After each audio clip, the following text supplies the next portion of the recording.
welcome to Current Issues. I'm your host, Hesham Tillawi. Welcome to the program, ladies and gentlemen. Interesting first hour. In the second hour, we're going to have Donald Wagner with us. Now, in the first hour, we talked about Zionism. In the second hour, we're going to talk about Christian Zionism, so we can see exactly what is going on and what this thing is all about. Unfortunately, Donald is only going to be with us for 30 minutes.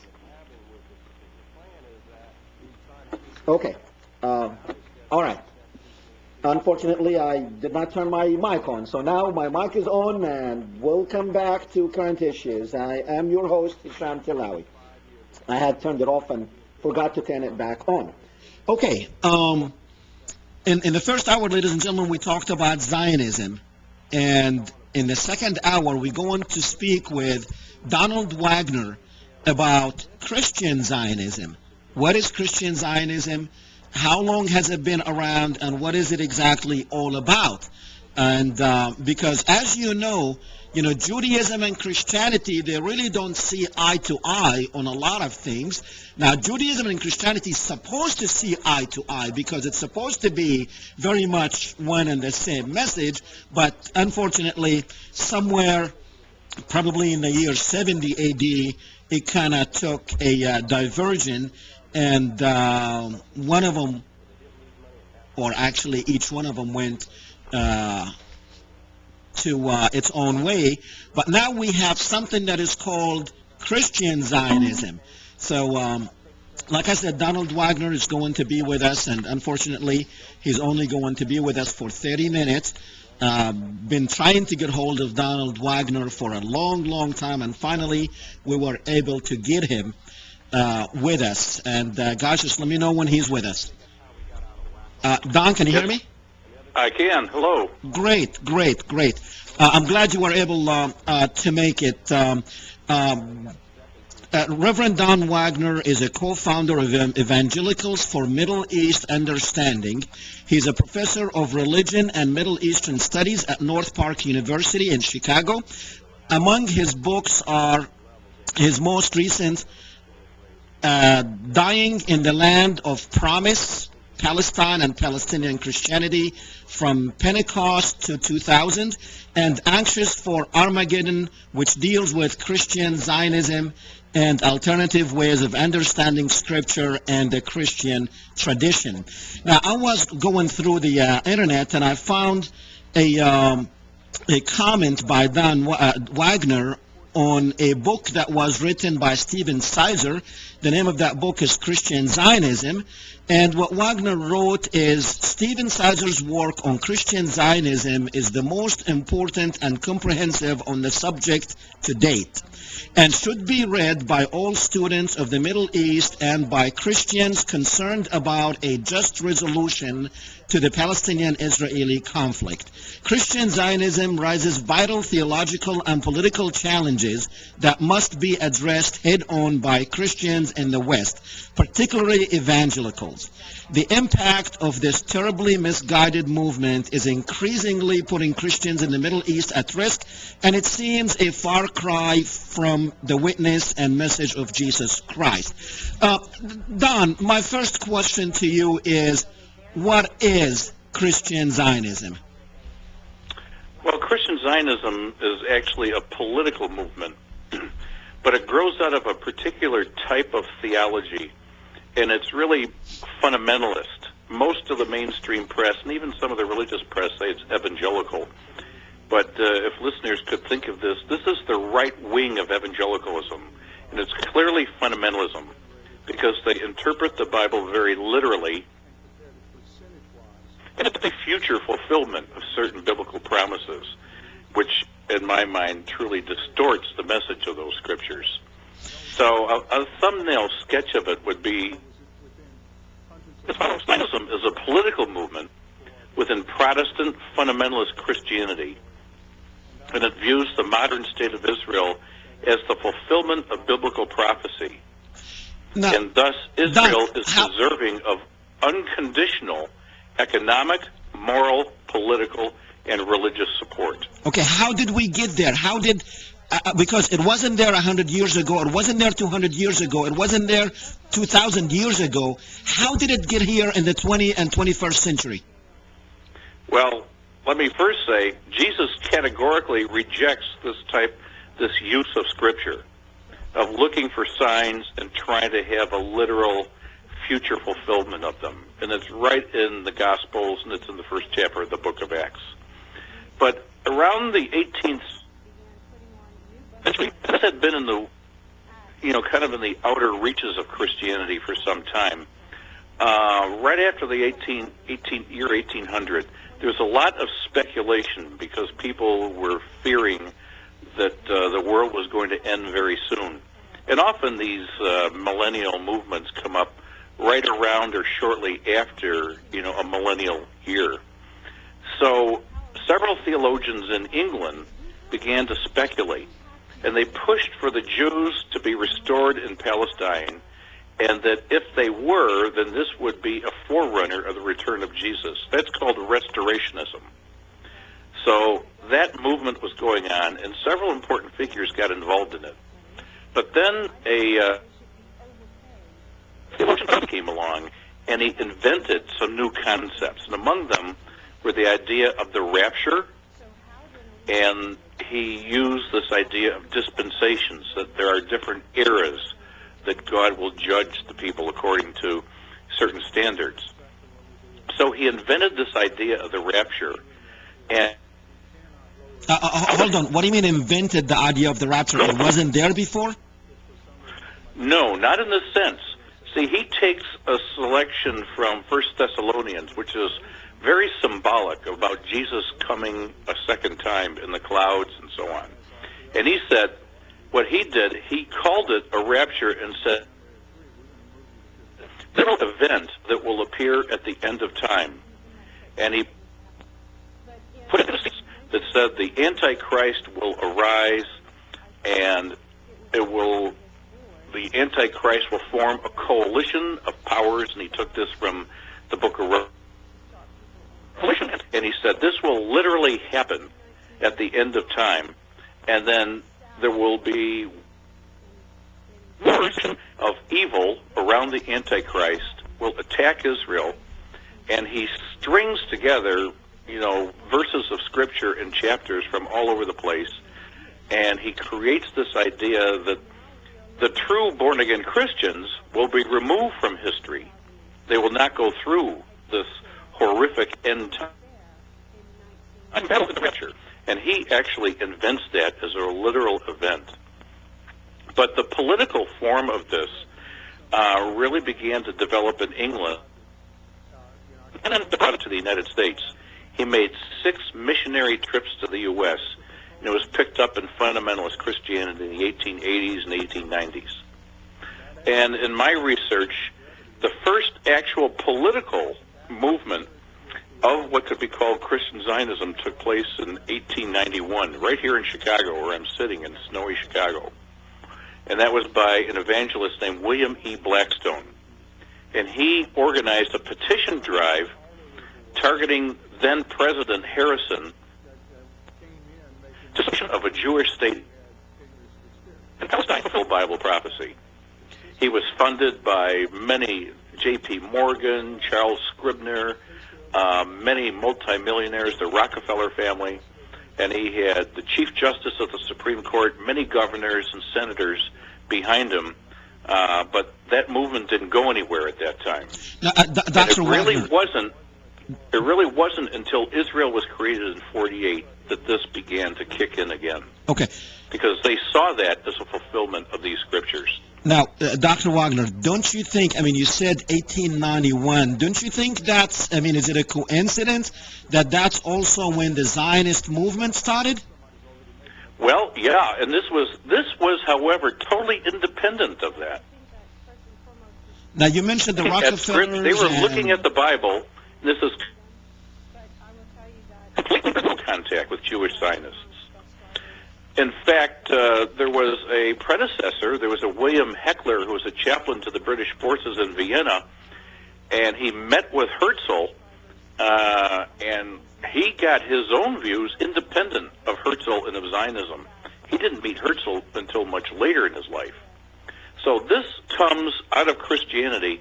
My argument is the most political scientists and even religious pay sufficient attention to this. Jewish Zionism, the political form through Herzl, is the major force. But Christian Zionism helped pave the way in England and then in the U.S. for the support of Zionism. So let me see if I can understand this correctly. It started out as a different or a new interpretation of the Bible, but then it turned into more of a political movement, correct? Correct. Now, and it became a political movement only in 1891-92, but then it kind of disappeared. And it was submerged until Israel is created in 1948. So and then now, they saw that the Bible was really coming to be fulfilled according to their version. Okay. But now, text. When you say a political movement, normally a political movement would take advantage of, whatever venues they can take advantage of, and religion has been one of those venues for a lot of political movements. So today, Christian Zionists, in your opinion, and I just want an honest and just a frank answer, is it just another interpretation of the Bible or a blatant lies that they are teaching people today? Of Christian Zionism? Yes. I would say Christian Zionism, in terms of the fundamentalist version of it, is a heresy. It's a misuse of the Bible. It's stringing together unconnected texts, and it creates a movement that is very militant, aggressive, and it's aligned with the abuses that the modern state of Israel is committing against Palestine. Okay. Because it normally aligns itself with the most extreme Zionism. Not all forms of Zionism will connect with Christian Zionism, but the more extreme movements will. And this is what we have in Netanyahu, Sharon, the Kadima Party, but even worse, the settler movement, and even some of those that will call for ethnic cleansing. They say the entirety of Palestine must be Jewish. God gave the land to the Jews, and this fulfills Bible prophecy. And those who are against it are going against the Bible and against God. Okay. Now, Dr. Wagner, people listening to us, they might think this Christian Zionist is only like a very small part of the population, but actually it's a substantial part. That's almost 1/3 of the population believes that. Is that correct? I think that would be a little bit exaggerated. Okay. Now, who would you call Christian Zionists? Okay. There's no solid statistics. Okay, who are the Christian Zionists or the Christian right? Who are these people? Can you tell me how many in the United States we have, and if you can name some of their leaders? Well, I can certainly name some of their leaders. What we have here, Christian Zionists today, and it has become very powerful in the last 7-8 years. It was developing, however, under the Reagan administration. Reagan himself was a Christian Zionist. He believed this. On 6 different occasions, he made public statements in support of the idea of a battle of Armageddon. He talked about the rapture openly. He was a convert to this type of theology. But it didn't really become strong until the present Bush administration. And now you have a convergence of several forces. The neoconservative ideologues, the right wing of the Republican Party, a broader Christian right, not all of whom are Christian Zionists. All of this have come together to form a very powerful movement. But alone, they are not that strong. They also have aligned themselves with the pro-Israel, traditional pro-Israel lobby, AIPAC, and many of the others. And this is how they get their power in coalition like this. So right now you have a situation where many of the leaders of Kadima and then of Likud, also some leaders in the World Zionist Organization, and the pro-Israel lobby, as I said, some elements in the American Jewish community have aligned themselves with this movement because they see that potentially there are more support for Israel in the Christian right than there are among the Jews. They are more numerous. Estimates are that they may be somewhere between 18 and 20, but this is not a scientific kind of research. But they have gained tremendous power because this theology basically controls a lot of the fundamentalist radio, television, and now they're on satellite. So are these the forces that basically took us to war against Iraq? No, I wouldn't say that. But they supported it. Okay. They certainly strongly supported it. Now you have a new organization that was just created last July, Christians John United for Israel, CUFI, C-U-F-I, led by a fundamentalist preacher, Baptist preacher from San Antonio, Pastor John Hagee. Yes. When they organized themselves, it was right on the eve, the Lebanon War had just begun, Israel's attack on Hezbollah. So they were chomping at the bit for Israel to get more weaponry, more support from the West Founding Conference. Iran.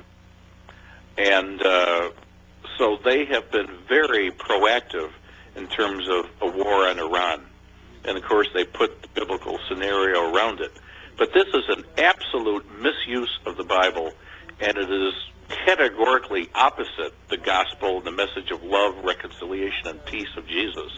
And this is why I think we have a lot of work to do. I, as a Christian, and many of us are deeply troubled and concerned with this movement, and we're trying to educate people. I mean, if these people want to die, why don't they just commit a mass suicide and get it over with? Why they want to kill hundreds of thousands or maybe millions of people to get to this Armageddon that God did not even ask for their help? What is? I mean, well, I'm having a hard time understanding that. This is not in the Gospels. This is a modern theology that many Americans have been duped into. And the Left Behind series, was created in a clever series of 12 novels. This series sold 65 million copies. I wish I could get 500,000 copies of my book sold.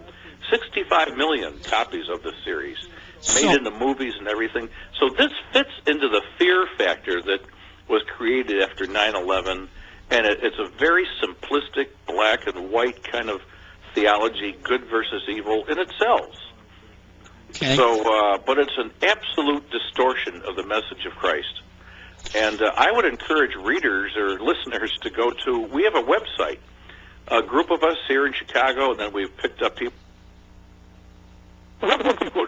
We have a website called ChristianZionism.org. You can even have a curriculum for study. You can get books, and we update it every week, comments on the situation in the world. And interestingly, CUFI has just copied our website. We are ChristianZionism.org. They did one 2 weeks ago called Christian-Zionism.org because they're very upset with us because we're critical and against it.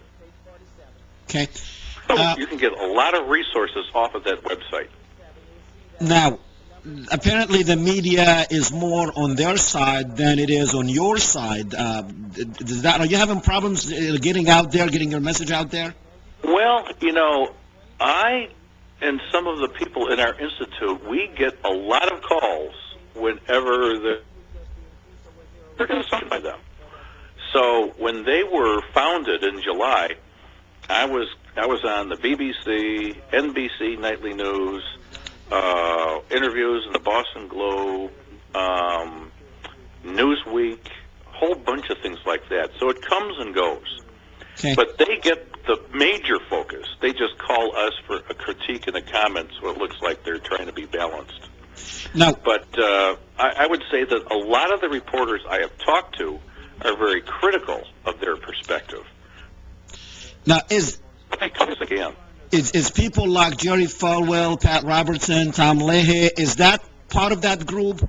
Oh, yeah, they are all part of it. Falwell and Robertson were some of the prime movers of this in the late 70s and then in the 80s when the movement really took off in the late 1970s. Some of it a reaction to Jimmy Carter, even then.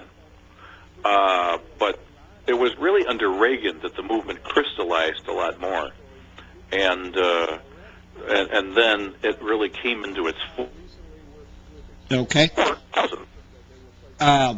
Dr. Wagner, we are right just in the stay with midst me of for their 1 peak. second. We're going to take one call on line one. Go ahead, Larry. Hey, Dr. Tillawi, how you doing? Reverend Wagner, can you hear me?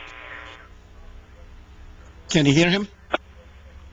No, you might have to interpret for me. Can you hear me? Yeah, speak loud. Go ahead. Okay, Dr. Tillawi, I'd like to ask the Reverend, how does someone's belief system affect them so much? Do these Christians believe, they don't go around killing themselves or killing other people. Why are you so angry at someone's belief? Don't someone have a right, does a Christian have a right to believe the Bible if they want to? And why should it bother him so much? Okay, I fair could barely question. hear him, but was he saying, how can Christians believe this stuff? No, he's saying, if Christians believe that stuff, why are you having problems with someone believing his religion to be that stuff? Number one, because it's a distortion of the message of Jesus in the Bible, as I understand it. Jesus actually rejected using signs and using these scenarios, and he rejected the use of violence in every situation. So the warnings were there right in the Gospels, and you can find them.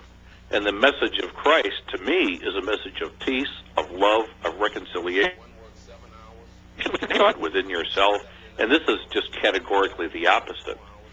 Second, I believe that this type of a movement creates an idolatry of the modern state of Israel, because you then give Israel certain types of powers to demolish homes, to kill other people, to give them financial support to perpetuate this without being that critical of them.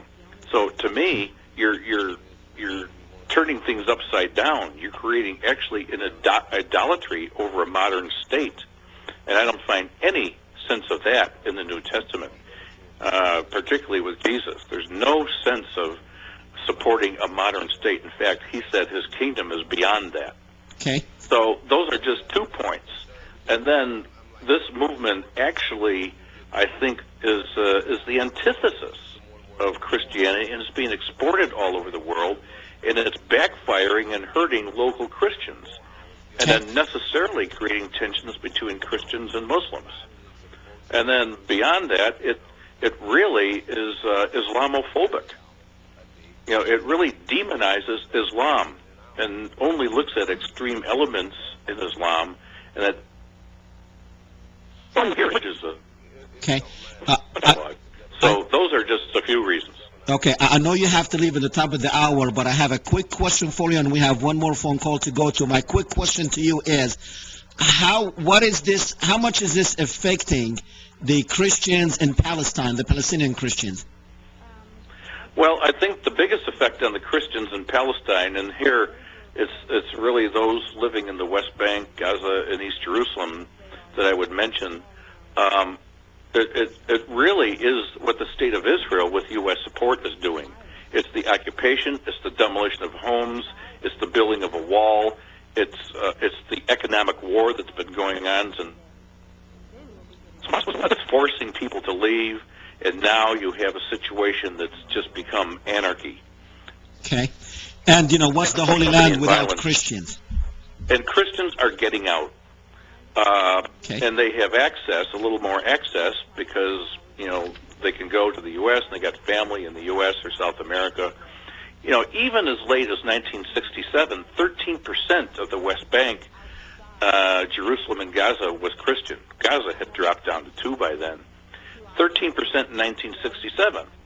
A survey was done in 1990, and that number had dropped to 4%.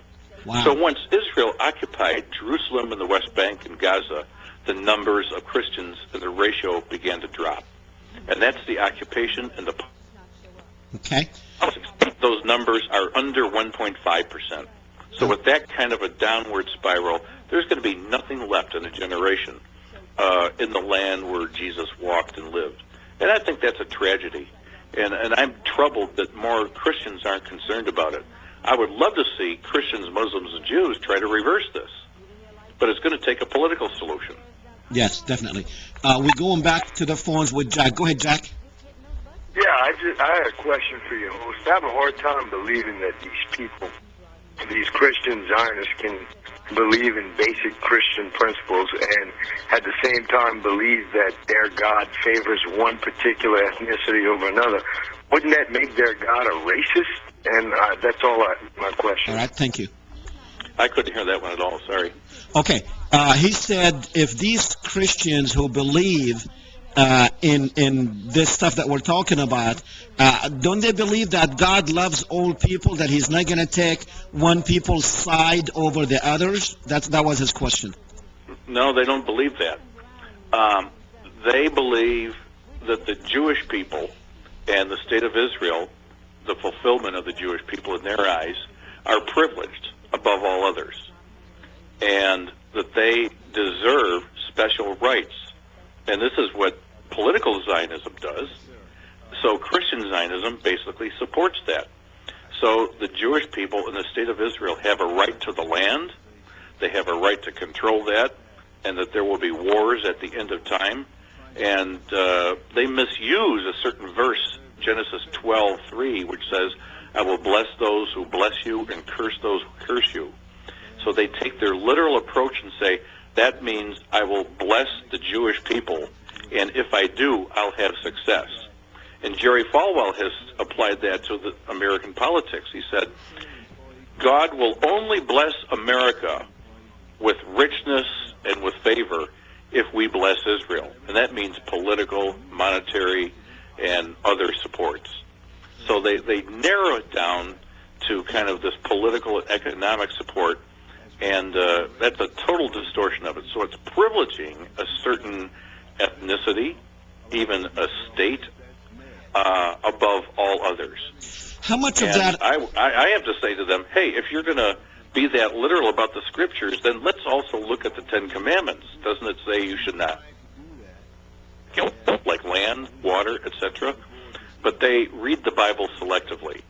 So they privilege Israel above all others. Okay. Now, how much of that, and this will be the last question, I know you have to go, how much do you think that had to do with the Schofield Bible? Oh, plenty. I'm glad you brought that up. By the way, I grew up in this movement, and much of my family still believes it and buys into it. I've been able to get some of them to take another look, but I grew up on the Schofield Bible. And Schofield was a disciple of John Nelson Darby, the father of Christian Zionism, who I mentioned earlier. He took the Bible and he created an outline, which basically is what's called premillennial dispensationalism. He looks at the Bible and he put an outline on it that interpreted the Bible in this very distorted kind of way. And, it points to the rapture, it points to the second coming. Jesus states the state even above the church. And he made little notes in the margin and put an outline over the Bible that points things in that kind of direction. And that is probably the single most effective educational tool that pushed Christian fundamentalists and many evangelicals in this direction. So that was... Out of that theology, the Christian Zionism, the political movement, has grown. That was what made Jerry Falwell made the comment that he did, because he can show people that that's what it says in the Bible. That's right. So they interpret the Bible in this very, I would say, distorted and narrow way.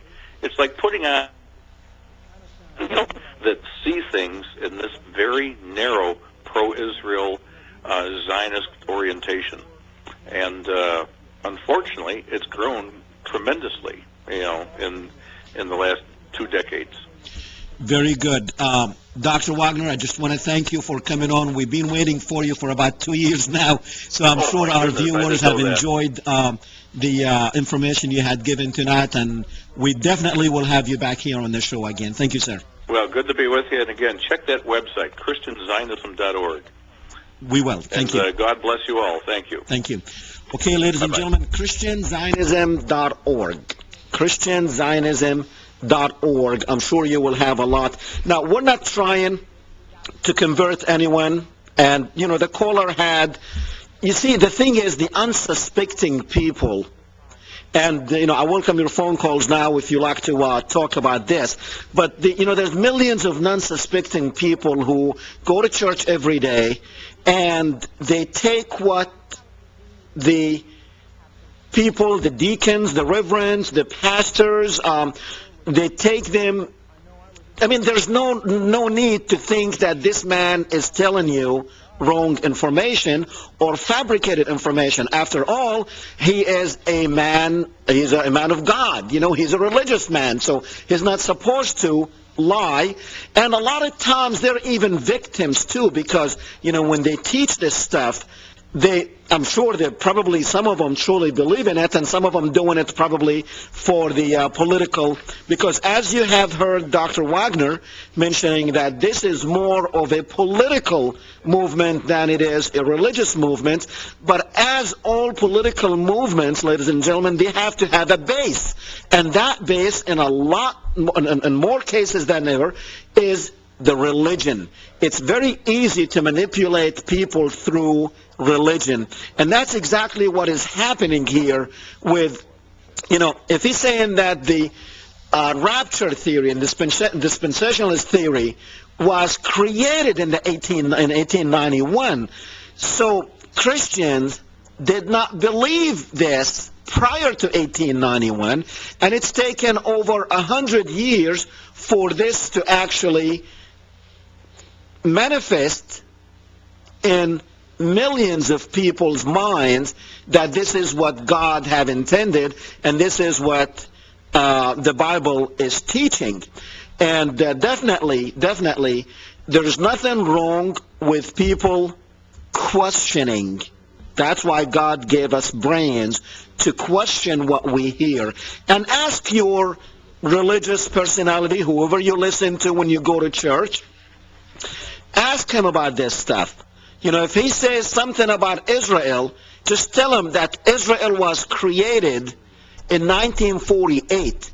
So there's no way on earth that God was talking about Israel in Genesis, when there was no one named Israel at that time anyhow, because, you know, Abraham, God spoke, or God was talking about Abraham, that he will give the seeds of Abraham, the land to the seeds of Abraham. But then some people, they manipulate that and say, well, God said that he's going to give it to the Jews, when there were no Jews at that time. There were no Jews at that time. And Israel, remember, Israel is Jacob, which is Isaac's son. So there's no way on earth that he was talking about that. And you should really question. There's nothing wrong with questioning religion. I see Larry's calling back probably to comment. Go ahead, Larry. Yeah, Dr. Carl, I'll ask you. Just if somebody reads the Bible and believes what the Bible says, why should it hurt you or this reverend? Okay. I mean, okay. Then you say that we go around and listen to all our right. preachers, Larry. believe everything our preachers okay. say. Larry. We have a Bible to go back on. Larry. If a preacher is preaching something wrong, okay. This preacher won't preach in our church or okay. other Christians that I know. Okay, I understand. And why don't you talk about the imams that are preaching so bad? Larry. Okay. Now, I see Larry is going out of his head and out of his mind, because you're not even following a word of what we are talking about here.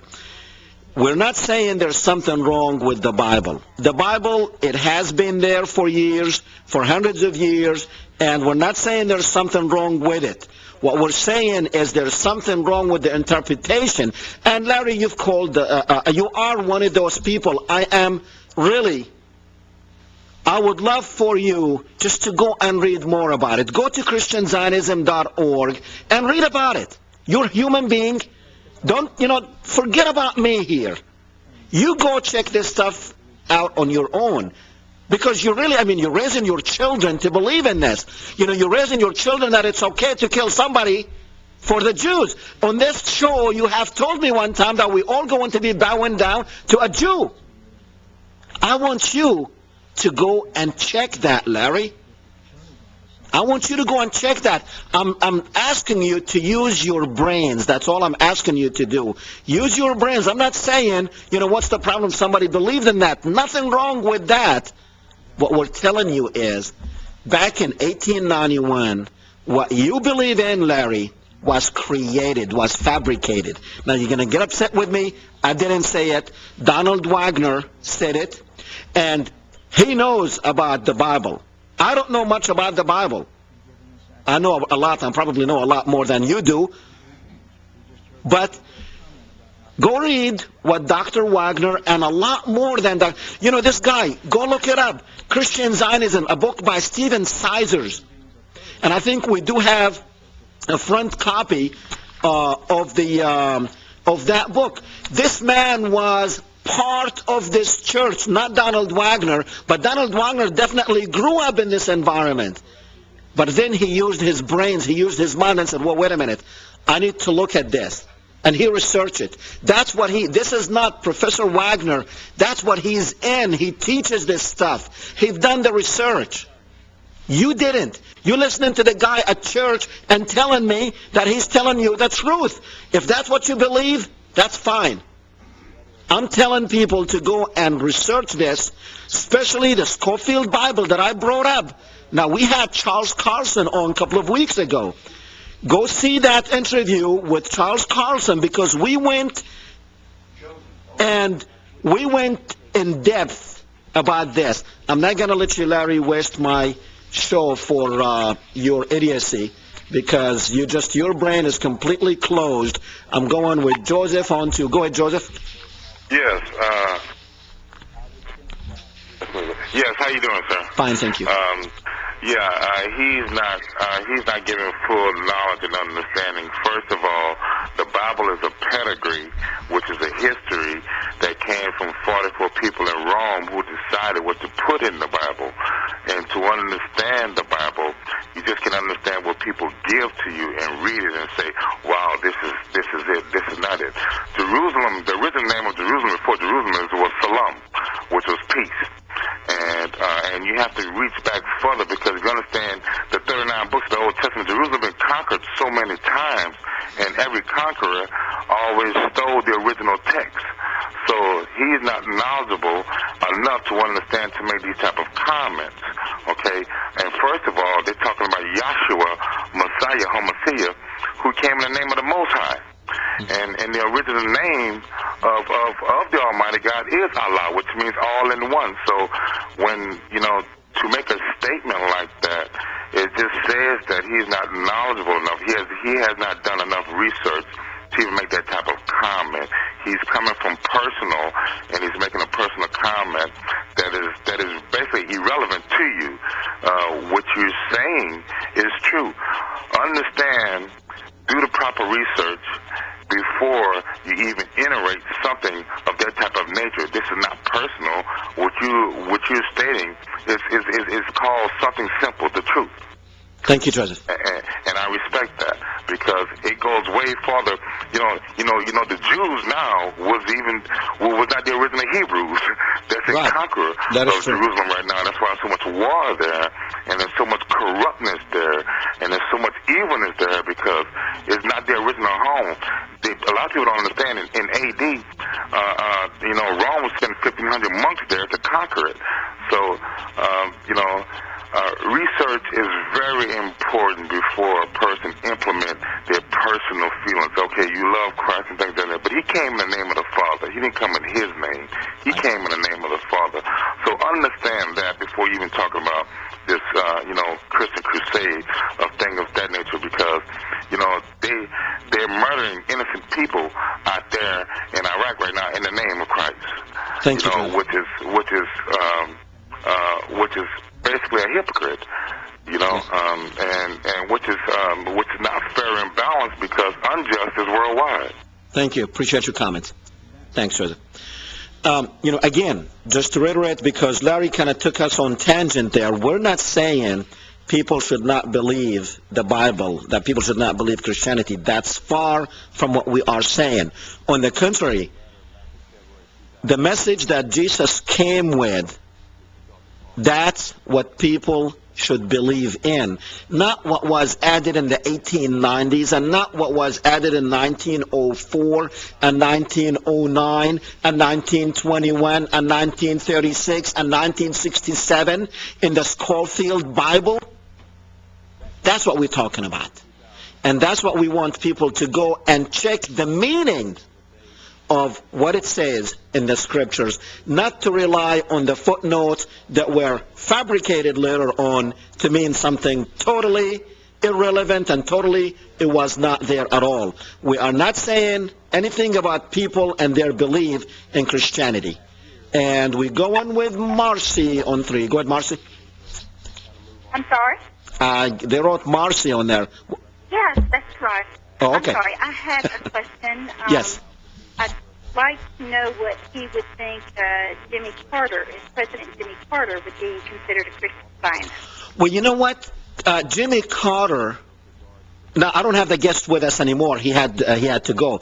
But Jimmy Carter was actually one of those Christian Zionists, and he really believed in all this stuff. Jimmy Carter has done a lot for Israel based on his theological views, and then he split away from them. When he found out that, wait a minute, this is not what I'm seeing here. God, my God, could not be. And Jimmy Carter himself, he said, I was indoctrinated in this stuff since I was 3 years old. And he said, now I'm seeing, now he's not saying I'm going away from Christianity. On the contrary, Jimmy Carter still teaches Sunday school, by the way, until today.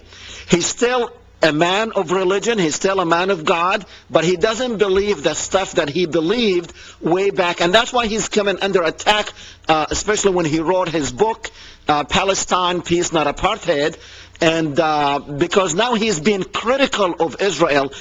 But, people were taught that, you're supposed to love Israel, you're supposed to love the Jewish people. And, the previous caller mentioned something that is very important. If we want to go back into, who the Jewish people are the people in Israel now the seed of Abraham?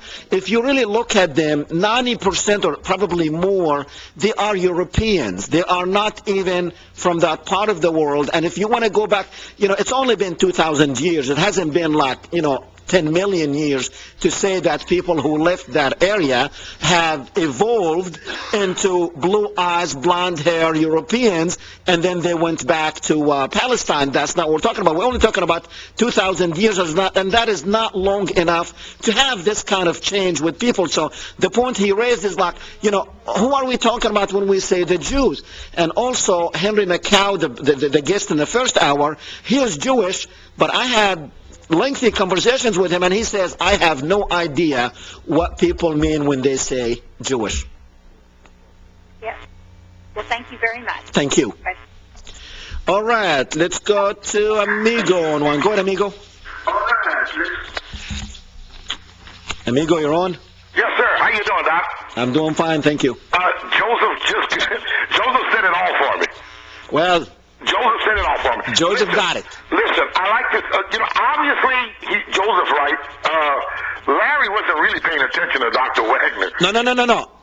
No. He was paying attention, but Larry, you see, Larry hasn't called the show in a while. Yeah. And I'm sure you know that because I know you watch the show, probably religiously every... Only last week I had to go out of town. Well, you need to go and see the other one because it was good last week. I caught it. Oh, okay. Yeah, I caught it Saturday. Oh, okay. Because Larry has an agenda. Right. And that's his agenda. Doesn't matter what you tell Larry. Larry's still going to say his agenda. It's just like that other caller, Eugene. I have Larry and Eugene. Oh, yeah. These people, they have agenda. It doesn't matter what you say. Every week. Oh, Eugene uses... it doesn't really matter to me. Sometimes I know. It depends on what kind of mood I'm in. Sometimes I let him on. That's right. Well, Doc, I just want to say this briefly, Doc. Sure. You know, I'm a minister in my church, and you educate me when we was on the that picket line against the war. Yes. And you know, you spent a half an hour, and I'm so grateful for it. And you know, I'm a minister in my church and what have you. And I did some research, like you told me to do, right? Right. And my Bible is not the King James, it's not the Schofield. It says Holy Bible, right? But not, and I'm Catholic, you know that. And not one, not from the beginning to the end. I did really some research on my own Bible because I have to read the scriptures on Sundays, right? It does not say, "Thou shalt kill." Okay? Oh, of course. All right? It does not say that in my Bible. Understand? So, I mean, when I hear people like Larry just don't want to do researches, man, you know, it's mind-boggling. And Larry is getting his kids dressed up and ready to rapture. right. And praise people like Jimmy Carter, like Dr. Wagner. These guys says, like you just said, what happened? Wait, something is wrong with this picture. Let me do some more research. Yes. That's all you're telling your viewers. Exactly. That's all you're telling people like Eugene and Larry. Do the research. Thank you, Thank you, sir. Thank you. Okay. Well, you know, a lot of times it's really hard when it comes to religion. That's why people say don't discuss politics or religion, for a good reason. It is not easy to criticize someone's religion, and that's not what we're doing. What we are criticizing is human inventions. That's what we're criticizing. We're telling people to go and read and do more research and see where these ideas entered into the Christian faith, where this subculture, and this is exactly what took place in the early in early 19th century. In 1904, when Schofield was commissioned by the Rockefeller to rewrite the footnotes to the Bible, to make it sound and make it say something that it did not say. And also what Dr. Wagner mentioned, I forgot the name of the person he mentioned that started with this rapture theory. Now, for those of you who don't know what the rapture theory is, it is the good guys, the good people, they're going to be raptured to heavens. You're going to be sitting across the table from somebody, and all of a sudden you're going to be sitting there, and they're going to be going up when it comes time. And I know that last year, I've seen this story, that people were basically, and also in the year 2000, remember the millennium? People were thought that, okay, this is going to be the end of time, we're going to be rapturing, and actually women have dressed their children up with their best clothes and got them ready so they can rapture. Now, you know what? I am not criticizing anybody's belief. If that's what you believe, more power to you. I'm not saying any of that. But what I'm saying is, once your belief starts being the reason to kill people, then I will say, wait a minute, you need to question that belief. Because if you want to do God's work for him and have an Armageddon in the Middle East so you can rapture, that's not what God is all about. God is not selfish like that. And who the heck, how do you know you're one of those people? How do you know you're one of those people? Probably you'll go a couple of feet up and then all of a sudden you'll fall on the highway. This is crazy. This is crazy. God is God of love. If you are a Christian or a Muslim or a Jew, or I don't care what your religion is, all religions have taught one thing: do the right thing, stay away from the wrong thing. I don't care if it's Buddhist, if it's Hindus, if it's all religions, teach to be a good, loving human being. Don't ever think that God loves you more than he loves the other guy. Don't ever think that. Don't ever think that God is going to love blacks and hate whites, or vice versa, or love Jews and hate Gentiles. No. No. God created every one of us. God created all this if you believe in God. Now, if you don't believe in God, just enjoy the conversation. It's entertaining. But if you do believe in God, God is love. Jesus taught love. Islam taught love. Don't believe this stuff. You know, I was listening to, I guess it was Sean Hannity, and, you know, the great American. And one of these idiot women who called in, and she was saying, you know, yeah, we do need to go to Iraq, and we need to bomb Iran, and all this stuff, and look what they did to us. You know, I'm glad we went to Iraq and killed all these people, because look what they did to us. What did the Iraqis do to you? If we are to believe the story that bin Laden did it, what the heck the Iraqis have anything to do with it? But of course, we're not going to get into 911. We've done a lot about 911, and you know where I stand about 911. You know where I stand on all these things, the whole thing. Is it a conspiracy? Well, a conspiracy, the proof of a conspiracy is in its own existence. And if something is happening, then I would say it is probably a conspiracy. And if we understand the world the way we understand it, then probably there are forces that are much bigger than you and I that are programming us to basically be like sheep in this world. So they can have whatever they're conspiring about. But going back to religion, if you are a Christian, you should be pro-love, pro-peace, not pro-killing. And don't believe all this garbage about Iran wants to destroy Israel and they want to destroy us. I actually heard, I think it was Michael Savage, who, by the way, is Jewish, saying that, oh, they're going to come, you know, this is a big threat and they're going to come and kill us. And I also heard, I don't want to talk about this because he's insignificant, but somebody on this station last week, he said, well, what it boils down to is very simple.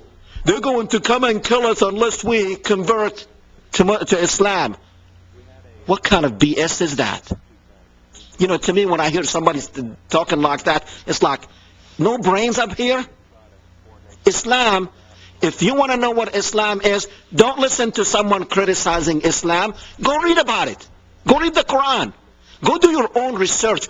You know, you have no excuse anymore because the internet is out there and there are a lot. If you want to know something, go on the internet and find out what it is. You know, Muslims have ruled Spain and they have ruled parts of Europe for 400, 500 years.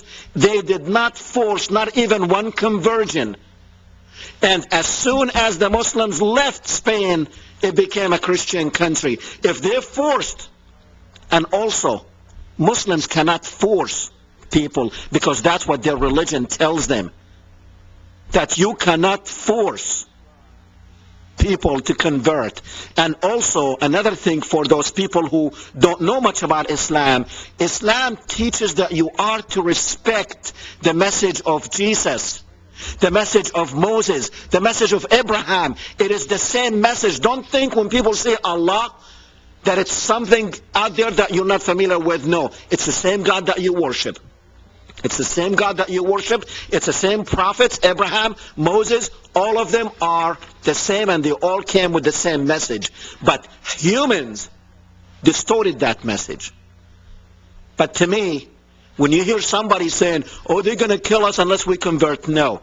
Show me one person that converted. I'll tell you what, a couple of years back when the Taliban were there, a British reporter, we only have half a minute, but a British reporter went there to do a research, and she went in there disguised. They caught her, and they tried to force her to wear the hijab, which they did, and you've seen that on TV.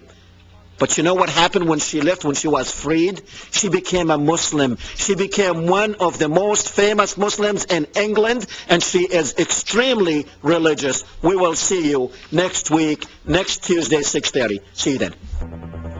This Week in History. In 1825, after no presidential